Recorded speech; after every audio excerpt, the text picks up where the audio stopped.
America और मिस्र के दौरे के बाद दिल्ली लौटे पीएम मोदी। पालम हवाई अड्डे पर बीजेपी अध्यक्ष जेपी नड्डा ने किया स्वागत।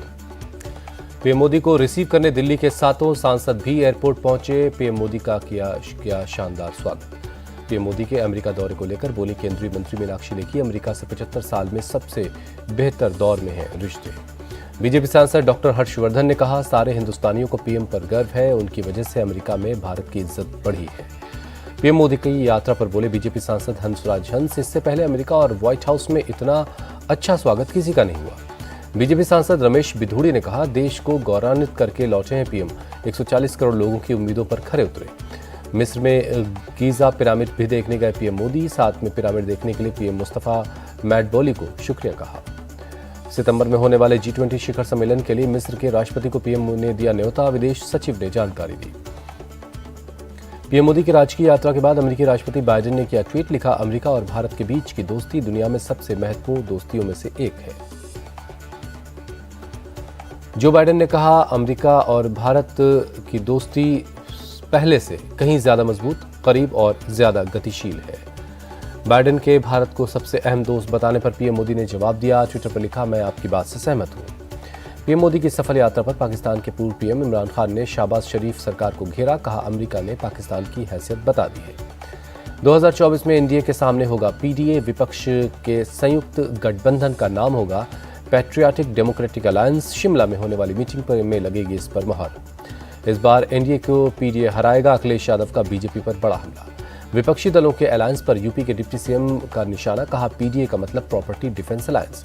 2024 को लेकर सपा नेता रामगोपाल यादव का बयान, हमारी पूरी कोशिश होगी कि यूपी में बीजेपी को हरा सके। सीएम योगी आदित्यनाथ का समाजवादी पार्टी पर निशाना, कहा, बिना मांगे समर्थन देने की आदत है, पहले कांग्रेस को दिया था। आज वाराणसी दौरे पर जाएंगे यूपी के सीएम योगी आदित्यनाथ। केंद्र सरकार के 9 साल पूरे होने पर एक रैली को संबोधित करेंगे। विपक्ष का सिर्फ एक एजेंडा, बीजेपी को हराना। केंद्रीय मंत्री निर्मला सीतारमण का बयान। निर्मला सीतारमण का विपक्ष पर निशाना, उनके शासन में सबसे ज्यादा भ्रष्टाचार हुआ और अब 9 सालों में सिर्फ विकास हुआ। बीजेपी अध्यक्ष जेपी नड्डा का अटैक, कहा, कांग्रेस मां, बेटी और बेटे की पार्टी, परिवारवादी पार्टियों को देश हित में हटाना जरूरी है। विपक्षी नेताओं पर बीजेपी नड्डा का तंज, आरजेडी, एसपी, टीएमसी और उद्धव सब परिवार को बचाने में लगे और मोदी देश को आगे ले जाने में। रक्षा मंत्री राजनाथ सिंह का विपक्ष पर निशाना, कहा, अगर मोदी जी ने लोकतंत्र की हत्या की तो कर्नाटक, हिमाचल और छत्तीसगढ़ में चुनाव कैसे जीते। अखिलेश यादव का केंद्र पर निशाना, कहा, आज भी इमरजेंसी जैसे हालात, कुछ भी बोले तो कार्रवाई हो जाती है। पश्चिम बंगाल की सीएम ममता बनर्जी आज कूच बिहार और जलपाईगुड़ी का दौरा करेंगी। पंचायत चुनाव के लिए प्रचार की शुरुआत करेंगे। पंचायत चुनाव के लिए प्रचार हुआ तेज। वेस्ट मिदनापुर में शुभेंदु अधिकारी ने बीजेपी उम्मीदवार के लिए वोट मांगा, कहा, टीएमसी से जनता तंग है। बीजेपी नेता शुभेंदु अधिकारी का आरोप, पश्चिम बंगाल में पुलिस और टीएमसी के गुंडे आपस में मिले हुए हैं। महाराष्ट्र के डिप्टी सीएम देवेंद्र फडणवीस का उद्धव पर निशाना, कहा, जो लोग शीशे के घरों में रहते हैं उन्हें दूसरों पर पत्थर नहीं फेंकना चाहिए। फडणवीस ने उद्धव को दी चुनौती, कहा, अगर आपके पास मेरे परिवार या मेरे खिलाफ कोई सबूत है तो उसे साबित करें।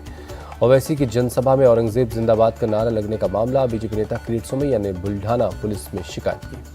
मणिपुर में के सीएम एन बीरेन सिंह ने दिल्ली में गृहमंत्री अमित शाह से मुलाकात की, हिंसा के हालात की खबर दी।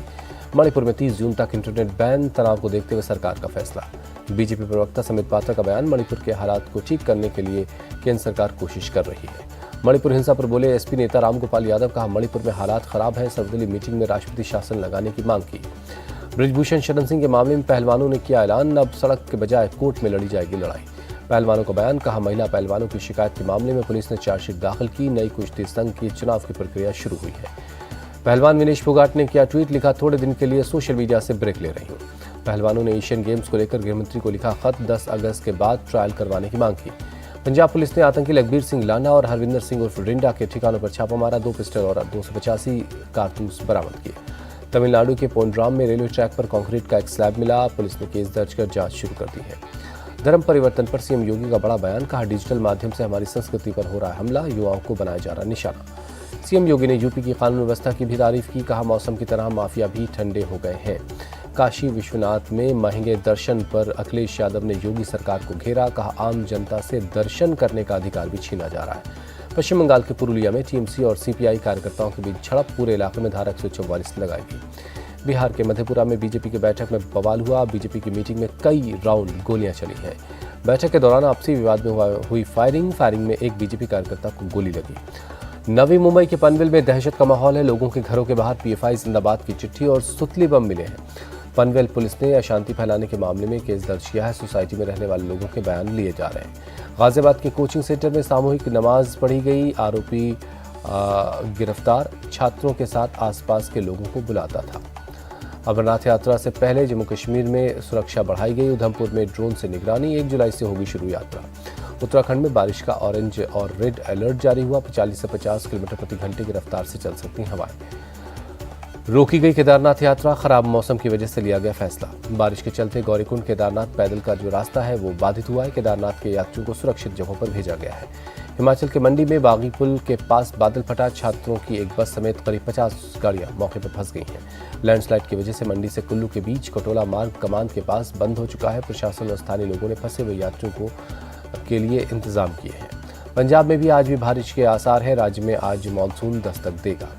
पुणे में बारिश से सतारा हाईवे के सर्विस रोड पर भर गया है पानी। कई गाड़ियां फंसी हुई हैं। प्रशासन ने लापरवाही का लगाया आरोप। मुंबई में जल भराव को लेकर आदित्य ठाकरे का सीएम शिंदे पर निशाना। सरकार को जिम्मेदारी लेनी चाहिए।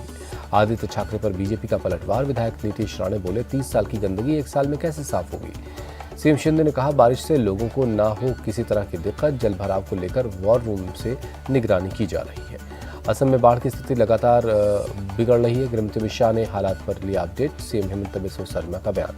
गृहमंत्री अमित शाह ने असम में बाढ़ को लेकर सीएम हेमंत से बात की। हर मुमकिन मदद का भरोसा दिया। असम में बाढ़ से हालात खराब हैं। 19 जिलों में करीब 5 लाख लोग प्रभावित हैं। जरूरी सामानों की सप्लाई की चेन टूट गई है।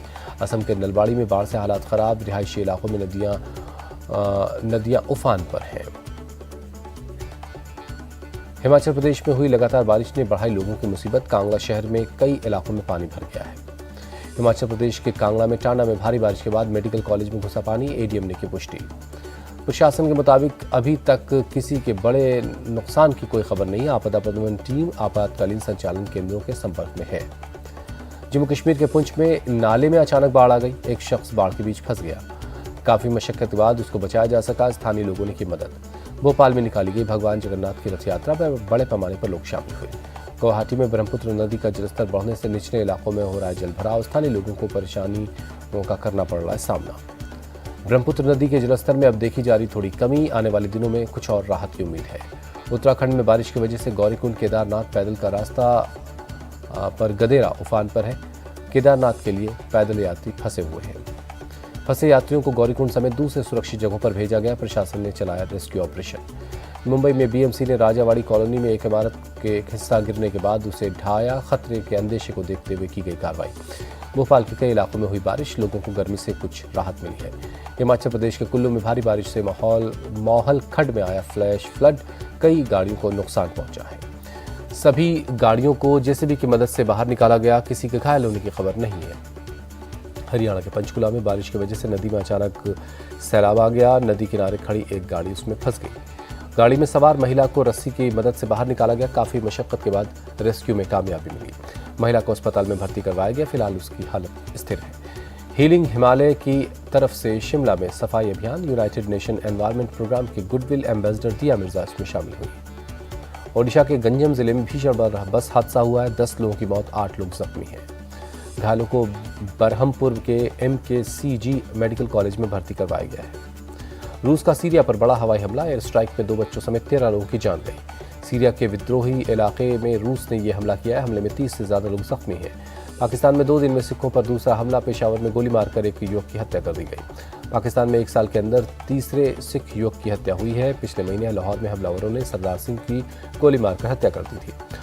होंडुरास में जबरदस्त फायरिंग में 11 लोगों की मौत हुई है। कई लोग जख्मी हैं। हथियारबंद लोगों ने बार में घुसकर ग्राहकों को बहुत करीब से गोली मार दी। 10 पुरुष और एक महिला की इसमें जान गई है। कनाडा के जंगलों में लगी भीषण आग। 5.5 लाख हेक्टेयर से ज्यादा का इलाका जलकर खाक हो चुका है।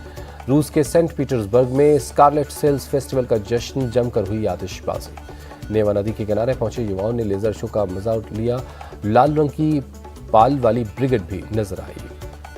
विश्व कप क्वालिफायर में श्रीलंका ने आयरलैंड को 133 रन से हरा दिया। सुपर 6 के लिए क्वालिफाई कर लिया। श्रीलंका के वानिंदु हसरंगा ने रचा इतिहास। वनडे में लगातार 3 बार 5 विकेट लेने वाले पहले स्पिन गेंदबाज बने। जिम्बाब्वे से मिली हार से वेस्टइंडीज को बड़ा नुकसान हुआ। वर्ल्ड कप क्वालिफाई की राह मुश्किल हो गई है। वेस्टइंडीज पर लगा मैच फीस का 60% जुर्माना, स्लो ओवर रेट की वजह से फाइन लगी है। फिटनेस की वजह से सरफराज खान को वेस्टइंडीज के दौरे में नहीं मिली टीम में जगह, बीसीसीआई ने किया खुलासा। जसप्रीत बुमराह की वापसी पर रवि शास्त्री की सेलेक्टर्स को चेतावनी, कहा जल्दबाजी ठीक नहीं, शाहीन आफरीदी जैसा हाल न हो जाए।